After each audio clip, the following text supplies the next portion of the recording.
Well, Democratic Texas Congresswoman Jasmine Crockett is facing censure after mocking Texas Governor Greg Abbott.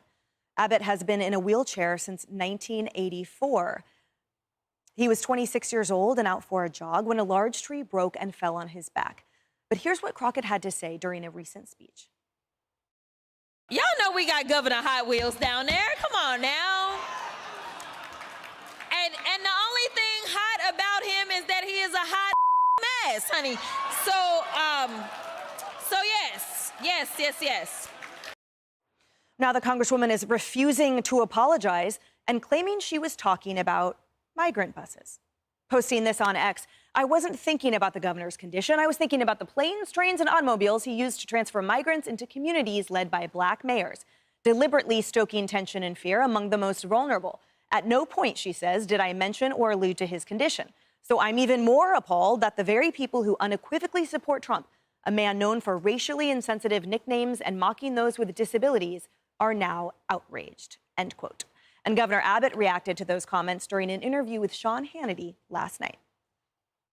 Well, Sean, it's another day and another disaster by the Democrats. The reality is they have no vision, no policy. They have nothing to sell but hate.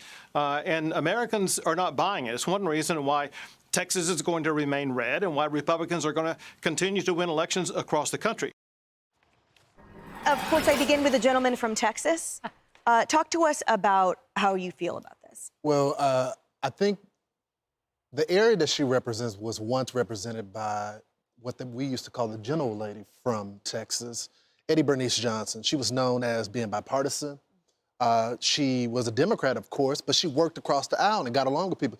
She would be disappointed with the way the Congresswoman is behaving in this position.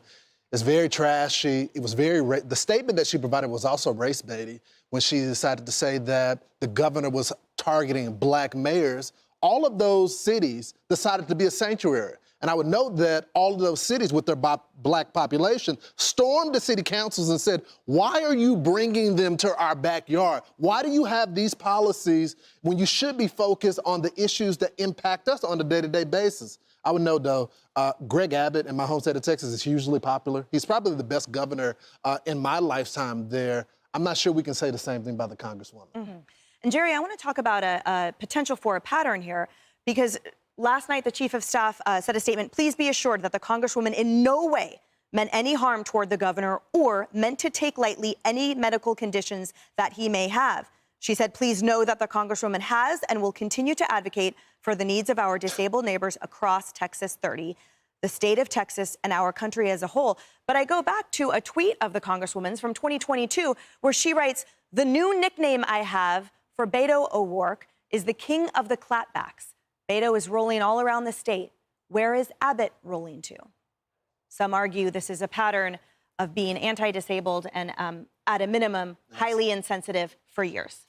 Why is it that the people who are always saying that Republicans are short-sighted and that they're not welcoming to people, that they, in fact, end up saying stuff like this? It astonishes me. Look, public discourse is hitting a new low. The governor has it absolutely right. The Democrats are reeling. They don't know what to do, and they're lashing out in a really immature way. She talks about the language, Kaylee. Let's harken back to a bit of a meltdown at today's House DOJ subcommittee hearing, where the point of the hearing to press NPR and PBS on their news coverage, and this is what we were subjected to. We need to stop playing, because that's what y'all are doing in here. You don't want to hear the opinions of anybody else. And the Constitution says Congress shall make no law respecting or establishing of religion or prohibiting the free exercise thereof or abridging the The gentlewoman's time has expired. Press. The gentlewoman's time has expired. So Jasmine Crockett, Governor Hot Wheels, she says. My head immediately went to Governor Abbott being in a wheelchair. I played the soundbite for some others who immediately said, how could she say this? Now she claims, oh, wait, I wasn't thinking about the governor's condition. I was thinking about planes, trains, automobiles he used to transfer migrants into communities led by black mayors. Problem for Jasmine Crockett, the Washington Free Beacon. Bring them in wherein they found Facebook posts from 2021 of her liking comments where they said Governor Hot Wheels. Well, that was before the busing into these Democratic cities. So she was liking comments long before the explanation she gives. Now, I'm young enough, or I should say old enough, to remember a few short years ago where the media, Mr. Jake Tapper, went nuts on anyone accusing Joe Biden's mental acuity, bringing forward allegations there. He blamed it on a stutter and said you were making fun of Joe Biden's stutter. He and many in the media did that. So where's the media? The media love to jump on and say you're all making fun of Biden's stutter. You know, how dare you bring this up? Well, where are you jumping on Jasmine Crockett? Because this is a much clearer reference here to Governor Abbott being in a wheelchair. It's disgraceful after the punching comments and taking down Elon Musk. She has a pattern here. Say things that are absolutely outrageous and then just plead the fifth after. I wasn't meaning violence. Sorry, Jasmine Crockett. I'm not buying that. The bottom line is decorum. Yeah. Okay, you are a leader. You represent yourself, you represent your people, you represent your town.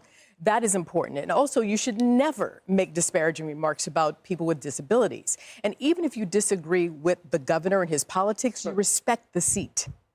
That's right. And a lot of the media, Lawrence, has sort of, I think, tamped down the outrage.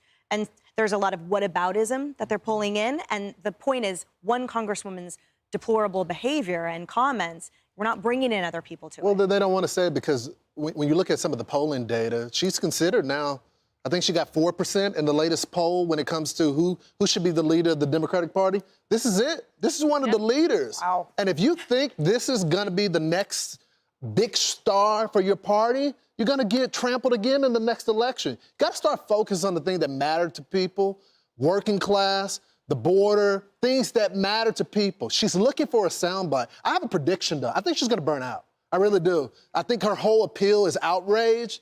And I don't think she's focused on the issues that matter to the American people. I don't predict an elevation in a role for her. Yeah. Let's just say Hey, that. Emily, Governor Abbott and I went to UT together, so hook 'em home. That's what I have to say. Hey everyone, I'm Emily Campagno. Catch me and my co-hosts Harris Faulkner and Kaylee McEnany on Outnumbered every weekday at 12 p.m. Eastern, or set your DVR. Also, don't forget to subscribe to the Fox News YouTube page for daily highlights.